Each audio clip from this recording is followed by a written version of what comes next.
Y lo vamos a charlar con nuestro invitado del día de hoy, que es el ministro de Trabajo de la provincia de Santa Fe, Juan Manuel Pucineri. ¿Cómo le va, ministro? ¿Qué tal? Gracias por la invitación. Venir. No, a ustedes. Movido, ¿no? En su ministerio los últimos años.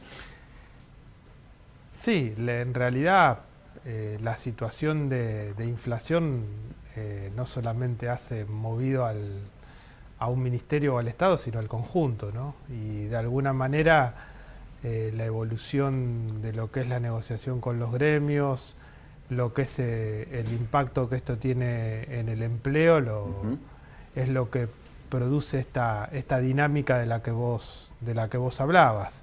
No estábamos acostumbrados a tener 3 negociaciones en el año y en el 2022 vamos a tener 3 negociaciones con el sector público, pero si uno mira el espectro macro de la Argentina, ve que en todos los sectores hubo 3 negociaciones por lo menos.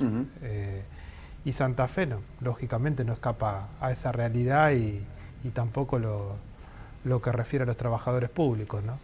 Arrancamos por ahí, ya que estamos hablando de eso. Paritaria que se vienen ahora en diciembre nuevamente, y una paritaria que estuvo tensa, sobre todo con el gremio de los docentes públicos, pero bueno, con 13 días de paro en un mes, más de 10... Sí, es todo parte de la misma situación, digamos. Si no tuviéramos el nivel inflacionario que tuvimos a partir de julio, y recordar que los saltos no fueron de 3 a 4 a 5 a 6, fue de 3 a 7. Entonces, eso lógicamente genera hacia los trabajadores y también hacia lo que es la administración del Estado una tensión, si se quiere, natural en estos momentos, pero que en el caso de algunos gremios con determinadas características, como el gremio docente, que se expresa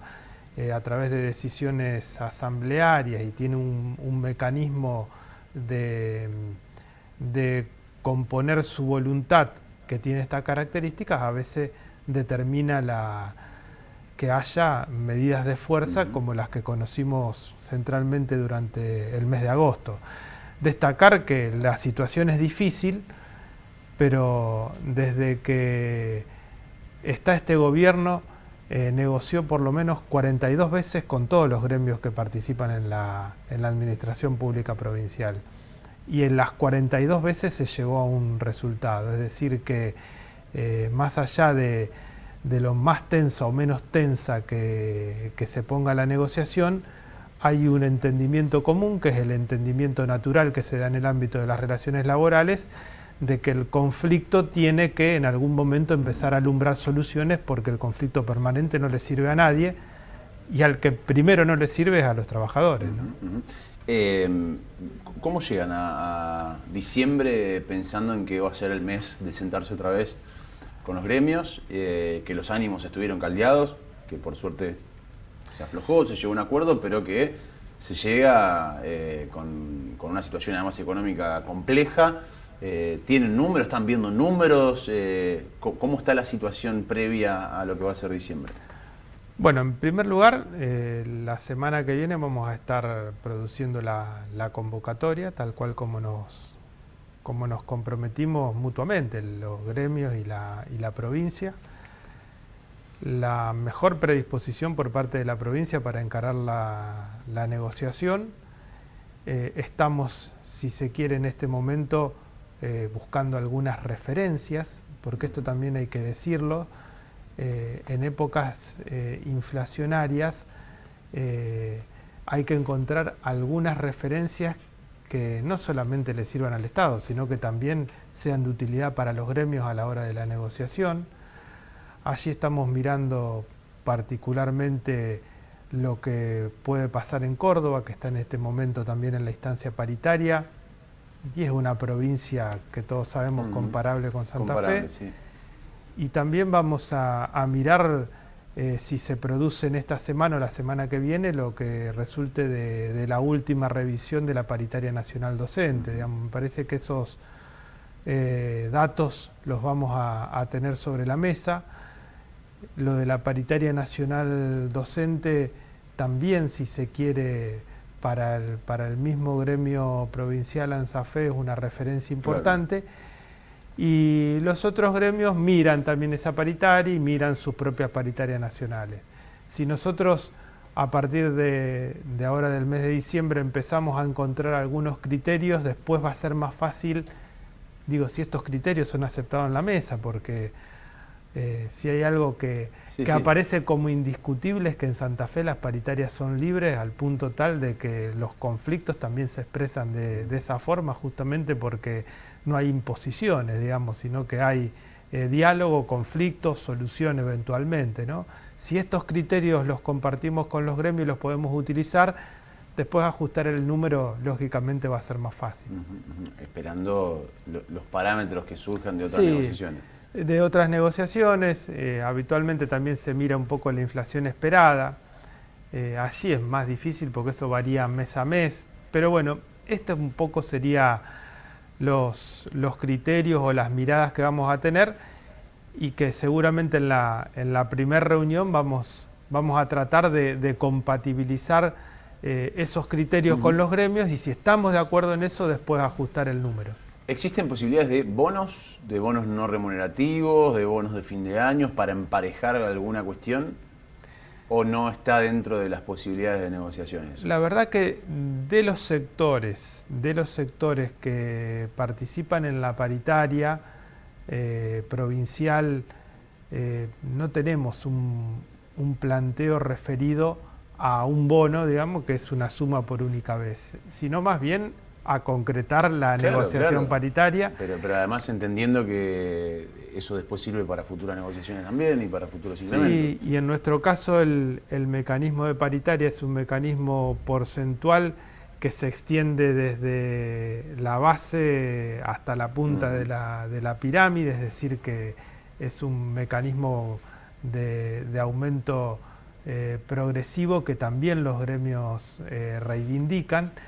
De forma tal que creo que vamos a ir a una negociación que tenga más que ver con esto, digamos, con un aumento porcentual, más que con introducir sumas fijas o bonos, que no está pedido, pero aparte, frente a la inminencia de la negociación, también pierde sustancia esos otros mecanismos que en épocas de inflación y con necesidad de recuperar salario, quizás sean muy buenos para cuando uno no tiene una paritaria a la vista, cuando tiene que volver a negociar el año que viene, entonces dice, bueno, me vendría bien compensar lo que estoy perdiendo ahora con una suma fija, por ejemplo, o un bono, creo que en el Poder Ejecutivo Nacional se están definiendo por un bono. Bueno, pero acá que tenemos la paritaria la semana que viene y va a haber, evidentemente, recomposición. Igual el gobierno en su momento en una paritaria propuso, digo, la primera paritaria... Sí, en una época... No eras ministro vos... No, pero participé desde el comienzo en las negociaciones y la primera paritaria no se hizo. Claro, pandemia. Se suspendió por la pandemia y en el mientras tanto, apareció el bono. Pero hoy esa no es la situación el bono del 2020. Podría ser una salida de emergencia, una salida momentánea, pero no es la perspectiva que tiene el gobierno para avanzar en una recomposición salarial. No sé, salvo que me equivoque, pero ni los gremios, digamos, está la expectativa hoy está puesta en esta negociación que empieza la semana que viene y ahí tener la última recomposición del año, que también hay que decirlo, en la medida que la paritaria funciona, si bien corre atrás de la inflación, la va peleando, digamos. En el sector formal esa ha sido la característica en la Argentina. Bueno, en el sector informal es mucho más difícil y la pérdida del poder adquisitivo del salario es más grande. ¿Cómo están los números hoy en día después de lo que fueron por lo menos 2 años de crecimiento y de recuperación?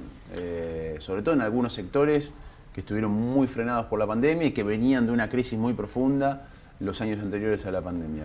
¿Cómo están los números hoy del empleo en la provincia? Bueno, hoy justamente repasaba los datos de AFIP, que los toma con los formularios de inscripción laboral, ¿no? Que es un dato que tiene la particularidad de ser un dato muy actual, porque digamos, AFIP lo computa, digamos, en la medida en que van entrando los 931, que se llaman cuando uno carga los datos del empleado. Tenemos crecimiento ininterrumpido desde mediados del 2020 con los datos de AFIP. Inclusive tenemos crecimiento en agosto, septiembre y octubre, que son los últimos que tiene cargado. AFIP tiene en ese sentido alrededor de 540.000 trabajadores registrados en el sector privado en la provincia de Santa Fe. Nosotros creíamos que en estos meses podía llegar a haber un impacto en el empleo producto de lo que fueron las restricciones para las importaciones y la inflación que se desató en el mes de julio puntualmente, pero hoy ese dato en el empleo privado registrado no se estaría verificando, es decir, que seguimos con una tendencia de crecimiento. Ahora, perdón, en el empleo. ¿Ya es crecimiento o sigue siendo recuperación? No, hoy estamos con datos no solamente superiores a la prepandemia, sino que los ubicamos en los años previos a la crisis que terminó en el endeudamiento con el Fondo Monetario Internacional. O sea, a pesar de la crisis económica, de la macroeconomía en general, ese dato sigue siendo un dato que va creciendo. Hoy los datos de empleo registrado tienen esas características. Lo que hay sí es una pérdida del poder adquisitivo del salario, que se dio sobre todo en los años 2018 y 2019, que no se recupera todavía. Es decir, en el 2020 el salario en cuanto a poder adquisitivo comparado con la inflación estuvo 1 o 2 puntos abajo, en 2021 terminó 1 o 2 puntos arriba, pero ustedes piensen que en los años 2018 y 2019 una pérdida del salario real del orden del 20%. Sí, sí. Ese es uno de los temas para trabajar, que requiere indefectiblemente que se cumpla lo que dice el ministro de Economía, que la inflación empiece a bajar, porque ahí empieza a jugar la paritaria. Con inflación para arriba, la paritaria siempre va como corriendo de atrás. De todas formas, perdón, digo, este último año también, digamos, se ve más allá de los trabajadores públicos, de que están ahí, pero este año va a ser un año que la paritaria va a estar rajuñando la inflación en el sector formal, me refiero, con lo cual está claro que es imperioso, porque en la paritaria hay un esfuerzo no solo de los empleadores, sino también de los sindicatos, de los trabajadores en la discusión, y cuando la inflación es alta, la paritaria pelea la inflación, digamos. Ahora, si la inflación empieza a bajar, la paritaria tiene otro sentido, porque ya no solo pelea la inflación, sino que empieza a recuperar poder adquisitivo. Independientemente de esto, uno ve números muy complejos que empezaron a pasar en estos últimos años, que tienen que ver con la pérdida del poder adquisitivo, donde hoy 2 salarios mínimos vital y móviles están por debajo de la canasta básica. Y empezamos a tener números en Santa Fe que no habíamos tenido antes. Por ejemplo, el caso del Gran Santa Fe como la tercera urbe con más pobres de la República Argentina. Digo, a pesar de los números de crecimiento, ¿qué falta ahí para empalmar el crecimiento con el crecimiento laboral de bolsillo del trabajador? Es que es todo... A ver, desde el momento en que la pobreza se mide por ingresos, estamos hablando siempre de lo mismo. Y hablamos de ingresos formales, de jubilaciones, de planes sociales que se ajustan con el salario mínimo vital y móvil.